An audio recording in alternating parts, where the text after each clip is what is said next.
各位，我係李校長。今日我想同大家講嘅係公曆嘅前世今生。喺公曆出現之前，歐洲人使用嘅曆法叫做儒略曆。儒略曆係古羅馬時期索西琴尼領導嘅一班天文學家創制嘅曆法。索西琴尼咧係居於埃及嘅希臘學者嚟嘅，當時埃及仲未滅亡嘅。佢係凱撒大帝請佢嚟羅馬創制新曆法嘅。佢係數學家兼天文學家，而且係一個太陽曆嘅專家嚟。由佢主持新嘅曆法嘅制定，就標示住古羅馬人係由太陰曆轉為太陽曆嘅。儒略曆喺公元前45年，由當時嘅羅馬獨裁官尤里烏斯凱撒頒行，就用佢嘅名嚟到冠名。尤里烏斯凱撒即係我哋所稱嘅凱撒大帝啦。其實凱撒大帝佢從來都未稱過帝，因為當時羅馬共和國係冇皇帝嘅，但係佢一人獨大，佢權力就好似一個皇帝咁樣，所以先有呢個外號。咁有人會問，點會有獨裁者話自己係獨裁官㗎？咁嗱，其實佢唔係自己話自己係獨裁官，佢呢個獨裁官係一個官職，而且呢個官職咧仲有任期。咁後來凱撒就將佢呢個職位改為永久獨裁官。不過佢上任咗只係得幾個禮拜啊，佢就俾60個官員咧一擁而上，咁將佢吉死咗。儒略曆係有大月同小月之分。最初嘅設計咧就係單月就有31日，雙數小月就有30日。點解佢哋將大月係用單數咧？咁樣古羅馬人就相信單數就係吉，雙數就係凶，同中國人咧就啱啱相反。中國人咧就相信咧好事成雙，但係古羅馬人咧就相信咧係壞事就成雙，咁啊有佢道理喎，因為禍不單行啊。嗱，佢咁整齊，有6個月就31日，有6個月就30日，咁啊全年咧就366日。索西琴尼係太陽曆嘅專家嚟，佢知道太陽回歸年就應該係365又1/4日嘅。佢調整嘅方法就將2月減1日，就平年嘅2月就得29日嘅啫。閏年咧就維持翻30日，咁啊4年1閏。咁你計一計條數就啱啱好，平均每一年就365又1/4日。嗱，大家又留意到7月用凱撒大帝嘅名嚟到命名，而2月就有30日嘅。嗱，凱撒大帝死咗之後咧，經過10幾年，羅馬帝國第一位皇帝奧古斯都就對儒略曆咧作出一啲調整，佢就將2月份咧就再減多一日，於是乎平年就得28日，閏年有29日。咁你減咗一日唔得㗎，佢就將嗰日咧就撥咗俾8月，於是8月就加咗一日，就成為大月喎嚇。你留意到8月咧 August 就係用奧古斯都嘅名嚟命名。嗱，8月變成大月之後，後邊嗰幾個月就出咗問題啦。如果你7月又係大月，8月又係大月，9月又係大月，連續3個月大月，又好唔理想啦。於是乎你就將9月就改做小月，10月就改做大月，11月又改做小，10月又改咗做大月，就連改幾個月。佢調整咗之後，大小月嘅分配同我哋而家所用嘅公曆咧就完全一樣。但係佢咁樣一改，就好似啲大小月都難記喎咁樣嚇。嗱，我細個嘅時候咧，大人咧就教我哋用拳頭嚟到去區分大小月。嗱，你攞你個左手拳頭出嚟咧，高嘅就係大月，低嘅係小月啊。咁你咧就1月大，2月小，3月大，4月小，5月大，6月小，7月大，8月又係大，9月小，10月大，11月小，12月大，咁啊啱啱好。另外，奧古斯都係維持每4年一個閏年啦，閏年就有366日，平年就有365日，平均每一年維持到365又1/4日咯。經過佢呢個改動之後，就每4年先有一個2月29日。生喺2月29日嘅朋友咧，你又唔好彩啦，每4年先有一個生日嘅，呢個就多得奧古斯都唔少啦。有人估計喺現時世界上70幾億嘅人口裏邊咧，大約係有400幾萬人係生於2月29日。有樣嘢都值得講下咧，就係點解係都要揀2月嚟到減日子嘅咧？由原本嘅30日就減到29日。奧古斯都又將29日係減到28日，好似同2月有仇咁喎。嗱，其實呢個咧係有段古嘅。嗱，有一個傳說就話古羅馬時期咁多神啦嚇，而3月就以羅馬戰神馬爾斯嚟嘅冠名。咁為咗尊敬呢一位戰神，羅馬人咧就將3月定為全年嘅首月，2月咧係全年嘅最後一個月，所以要減咧就揾最後嗰個月嚟減啦。嗱，呢個傳說咧都有少少問題。嗱，古羅馬時期初一年只係得10個月嘅啫，所以3月本來就係佢哋嘅第一個月，後來咧加多2個月，而加嗰2個月就係1月同埋2月。都唔信嘅話，大家可以查一下。嗱，8月未曾以奧古斯都冠名之前咧，佢嘅拉丁文係解6月咁解嘅。嗱，大家知道英文源自拉丁文，所以9月嗰個 September 嘅拉丁文咧原本係解做7月嘅。October 10月咧原本係解做8月嘅。大家留意 October OCTO 呢個字根原本係解做8嘅。我哋香港人係常用嘅八達通啦，英文叫做 Octopus。OCTO 呢個字根咧就係解做8，所以八達通啦。所以所有嘅英文字有 OCTO 呢個字根嘅咧，基本上係解8嘅，唯獨係10月 October 係硬生生咁將呢個原本係解做8月呢個字咧，就解做10月。講到奧古斯都改呢個大小月咧，我個人覺得咧就冇咁嘅必要。原本嗰個大小月分配咪幾好咯，唔使數拳頭，都好易記。導致奧古斯都要重整曆法咧，都有一段古嘅。話說儒略曆頒行之後咧，原本嘅設計係隔3年就一閏啊嘛。但係啲祭司咧頒布日曆嘅時候咧，就唔將隔3年一閏就理解為每3年一閏，因為凱撒大帝死咗之後，羅馬嘅政局就好亂，內戰咗好多年，直至到凱撒大帝嘅養子屋大維打贏咗內戰，建立咗國，並且得到埋呢個奧古斯都呢個名號，先至去處理10幾年多咗幾個閏年嘅問題。而佢處理呢個問題嘅時候，同時亦都改動咗大小月嘅分配。不過無論點都好啦，我都係覺得佢係冇必要去改動呢啲大小月嘅分配。想唔到佢呢個改動就影響到我哋今日。嗱，隨住天文學嘅發展，後來天文學家計算出太陽回歸年咧，並唔係完整嘅365.25日，而係365.2422日嘅。儒略曆嗰個差異就係365.25日減365.242日，每年咧其實係計多咗0.0078日嘅。每128年大約就有1日嘅差異。若干年之後，啲人就會覺得個曆法唔係好準喎，咁係需要改革。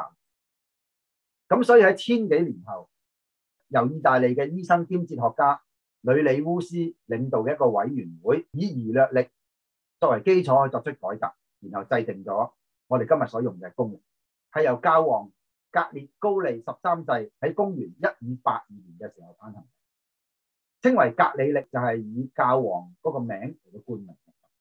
嗱，格里曆點樣以儒略曆作為基礎去到調節嘅咧？呂里烏斯咧就應該會諗，冇理由每隔128年就減一日嘅，每隔128年嘅往往就唔係閏日嚟嘅，你好難去減，亦都好唔整齊。佢係每個幾多百年去到減閏日去到諗嘅，所以佢第一件事就要揾出究竟每100年咧係多咗幾多小時。嗱，頭先都有講到啦，儒略曆咧每年咧係計多咗0.0078日啊嘛，計翻做分鐘應該係11點幾分鐘。你見到圖中紅色圈咗嘅咧，佢話11點2分鐘，呢個係唔準確嘅。佢係冇計到一啲小數點。嗱，下邊咧我就計翻準俾你睇。咁呢個咧應該就係呂里烏斯當時嚟所計出嚟嘅。嗱，預略曆每年係比回歸年咧係多咗11.232分鐘啦。只要我哋將0.0078乘翻24，再乘翻60，就會得到呢個結果。而每100年應該係多咗18.72小時，100年就多10幾個鐘，每200年咧就多咗30幾個鐘，每300年咧就多咗50幾個鐘，每400年咧就多咗70幾個鐘。而70幾個鐘約莫就係3日喎，所以咧佢計出嚟咧就係每400年咧就多咗3.12日嘅。只要佢能夠設計到個新曆法係每400年減少3個閏日，就會比預略曆咧係準好多。冇理由咧過咗400年之後先突然之間減3日嘅，應該要盡快減，同埋應該係攤開嚟到減。咁而且要減咧，應該係減2月個閏日就比較合理嘅。咁究竟點樣400年攤開嚟到去減3個閏日咧？咁呂里烏斯就諗咗一條絕世好橋。嗱，佢就打世紀年嘅主意啦，因為逢世紀年都係有閏日嘅。咁只要嗰個世紀年唔可以俾400除得盡咧，咁嗰年咧就不設閏日啦。咁樣做咧就能夠達到每400年減3個閏日。嚟睇下邊嘅分析，由1582年咧就開始推行格里曆，嚟緊嗰個世紀年係1600年。嗱，1600年就啱啱可以俾400除得盡，所以呢一年要保留個閏日。到公元2000年嘅時候，亦都啱啱好可以俾400除得盡嘅。呢一年咧，亦都係會保留嗰個閏日。好啦，1600年之後嗰啲世紀年有1700年、1800年、1900年，都係唔能夠俾400除得盡。呢一幾年咧就要減去咗嗰啲閏日啦。咁係咪就係每400年咧就減咗3個閏日？1900年原本係閏年嚟噶，但係咧呢一年係冇咗2月29日嘅。嗱，唔信嘅話咧，大家可以查翻佢哋嘅年曆。你大家睇睇你哋嘅 Apple 手機啊，其實裏邊係內置咗咧上下幾萬年嘅年曆嘅。你查翻你嘅年曆，1896年2月係有29號嘅，4年一閏。本來1900年都應該有2月29號嘅，但係個年曆裏邊就將呢個2月29號咧就減咗啦。1904年就有翻啦。呂里烏斯提出呢個新曆法嘅時候，佢又會諗到一個問題：預略曆推行咗咁多年，其實都計多咗好多日。咁如果我哋由預略曆轉為格里曆嘅時候，唔去到調節翻嗰啲日子，咁格里曆都一樣係錯嘅啫。呂里烏斯又諗咗一條驚世嘅橋，就係著名嘅消失的10日。喺1582年嗰嘅10月，就零零舍舍咁樣減咗10日。嗱，你可以睇下你個手機啊，你揾翻1582年，你要按入去10月嗰度，你先至可以睇到。10月4號嘅第二日就變咗10月15號。行翻咧預略曆所計多咗嘅日期。心水清嘅朋友咧，可能會諗預略曆喺公元前45年推行嘅，一路去到1582年咧，就推行咗1600幾年喎，每128年就多咗一日，咁應該唔止10日嘅，係咪減得唔夠咧嚇？大家計計條數，1582年加45年，即係公元前45年啊嘛嚇，咁就係1627年，即係話咧，預略曆係攤行咗1600幾年之後，先至作出改革。咁而每一年就計多咗11.232分鐘啊嘛，咁1600幾年就計多咗18000幾分鐘啊。將呢個18000幾分鐘除以60，再除以24，咁就得出咧係12.69日，應該係計多咗12.69日先啱，減10日咪減得唔夠咯嚇。但係呂利烏斯曾經做過一個推算，就係話喺1582年嘅天文觀察係得出春分日由原本嘅3月21日就移到3月11日，因此呂利烏斯佢哋都好肯定就係餘略曆係計多咗10日。當時嘅天文學家就應該唔會係計錯個春分日，因為春分日咧係好容易去分。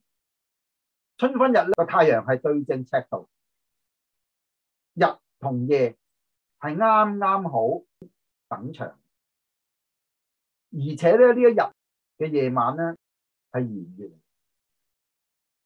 所以佢哋應該會計得準。咁個問題出喺邊度咧？嗱，我哋呢個節目就係我睇書，你哋睇我啊嘛。咁我係有責任出個原因。古羅馬嘅曆法係出咗名亂嘅，而且係唔準嘅。所以當由呢個古羅馬曆轉做呢個餘略曆嘅時候，喺初期有啲亂，同埋唔係咁準噶啦。大家亦都知道，佢推行初期嘅時候咧，啲祭司又將4年一閏就搞錯咗係3年一閏，而且呢個餘略曆本身亦都唔係好準，所以過咗幾百年之後，其實當時嘅人咧應該都會了解到嗰啲曆法好似唔係好啱喎咁樣。咁應該咧係曾經做過一個調整。咁幾時調整咧？咁其中最著名去到處理曆法嘅日子咧，就係公元325年。當年君士坦丁大帝就主持咗第一次嘅尼西亞宗教會議。大家知道呢個宗教會議，除咗要處理統一教義呢個問題之外，最重要嘅就要處理嗰個曆法，因為個曆法對佢嚟講好重要嘅。除咗農民係要睇嗰個曆法耕作之外，最重要嘅就要睇嗰個曆法嚟到慶祝一啲節日啊嘛。呢個尼西亞會議決咗復活節，就定為每年春分後嘅第一個星期日。當時佢哋觀天象咧，確認咗春分嗰日就係3月21日，所以咧嗰陣時咧就已經係將呢個定咗個日子。而至於餘略曆有冇話要消失的幾多日啊咁樣去到處理咧，喺史料上面揾唔到呢啲資料，但係好相信當時係曾經做過一啲處理，所以喺公元325年嘅時候係比較準確噶啦。不過佢又冇解決到餘略曆嘅問題，所以往後隔128年就會計多咗一日，就由325年當時推行到1582年，係1257年，每年係計多咗11.232分鐘，就應該係計多咗14000幾分鐘。將14000幾分鐘除以60，再除以24咧，就出 9.8046日，就差唔多係10日。有朋友可能會諗，咁都唔係10日啦，9.8幾日喎，係咪啊？都仲爭咗0.1幾日喎咁。我都係一個心水清人，其實我一早都諗咗一個問題。呂利烏斯佢唔係喺1582年就開始去計劃每400年減3個月，佢係由1600年開始先至計每400年減3個月，因此咧就比佢係錯多18年。咁而呢18年咧，每年就計多咗11.232分鐘啊嘛。咁你計嘅條數就啱啱就多咗0.14幾，計翻落嚟呢一度咧，變咗係9.9幾日。呂利烏斯係過咗18年先至開始每400年減3個月呢個循環，係做得非常之啱。呢18年計埋落去咧，佢減嗰10就啱啱好，即係減到9.9幾日，就令到我哋今日所用嘅公曆就非常之準。嗱，我哋都唔知道呂利烏斯咧，其實係咪佢都計埋呢條數？不過如果係嘅話，佢亦都係一個心水好清嘅。所以我哋用緊嘅公曆，其實就係由一個心水好清嘅巧王之王呂利烏斯嘅時代。經過呢個調整之後，每400年有閏日嘅次數由100次就減到97次，年嘅平均周期就變成365.2425日，就好接近太陽平均回歸年嘅365.2422日。咁每年嘅誤差就減少到咧係0.00 3日，就每3333年就大約有1日嘅誤差。但係近代天文學家計算出嚟嘅太陽平均回歸年就係365.2421990741日嘅，大約係365日5小時48分46秒。如果要計得更加精確啲咧，我哋可以以近代天文學家所計算出嘅呢個太陽回歸年嚟計，公曆嘅誤差就應該係365.2425日減365.2421990741日，得出就係0.0003009259日，即係話咧每年嘅誤差就係0.00300929日，就每3323年咧，大約有1日嘅誤差。呢個咧係以前我哋計到係最精確嘅誤差。格里曆既然每3323日就有1日嘅誤差，下一次多出1日嘅年份就應該係公元4905年。咁未來人應該點樣去處理呢個多出嘅1日嘅咧？減1個閏日咪得咯。嗱，公元4905年咧，嗰一年就唔係閏年，但係前一年4904年就係閏年。我哋只要將4909年29日減咗佢，咁我希望未來人會睇到我呢條片，同埋聽到我呢個建議嘅。嗱，格里曆創立到而家都有400幾年啦。喺香港對格里曆有好多個稱呼啊，有人叫佢做新曆、做西曆，有人叫佢做陽曆、公曆。雖然格里曆係比儒略曆準確好多，但係喺推行嘅初期，有唔少嘅歐洲國家仍然係繼續用儒略曆嘅。例如萊茵河流域地區就好多公國咧，就喺公元18世紀初先至開始改用格里曆嘅。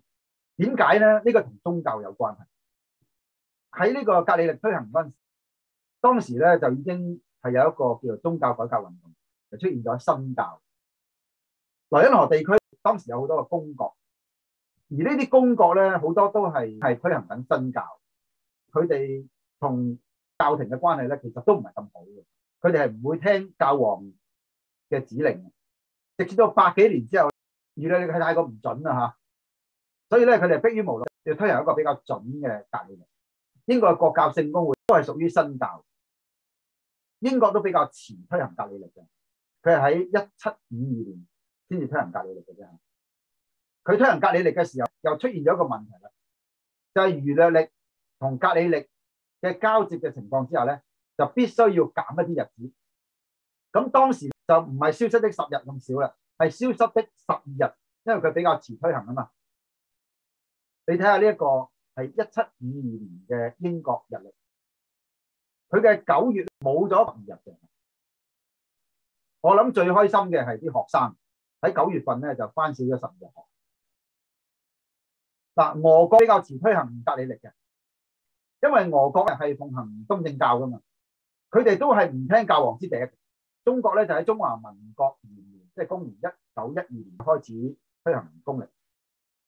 香港就比中華民國早推行公曆，因為香港咧喺1842年成為英國嘅殖民地，咁英國人咧亦都將呢個公曆帶到去香港去用。嗱，格里曆成為世界上最通行嘅曆法，我覺得係有2大原因嘅。第一個原因咧係因為格里曆係比較接近天文學上面嘅平均回歸年，係一個好科學同埋好準確嘅曆法。第二個原因就因為率先採用格里曆嘅歐洲國家，佢哋近幾百年都相當之強大，而殖民帝國嘅出現咧，令到格里曆咧係傳遍世界。格里曆咧係採用公元紀年法嘅，所以公元紀年法亦都成為世界上最通用嘅紀年法。但係而家世界上面仍然有唔少嘅國家繼續使用自己嘅曆法同埋紀年法嘅，不過一般咧都會同時係採用公曆同埋公元紀年法。嗱，最好嘅例子就係譬如話係猶太曆啦。嗱，中國人亦都係繼續用農曆，因為佢哋用翻佢哋嘅曆法咧，就去慶祝一啲傳統嘅節日啊嘛。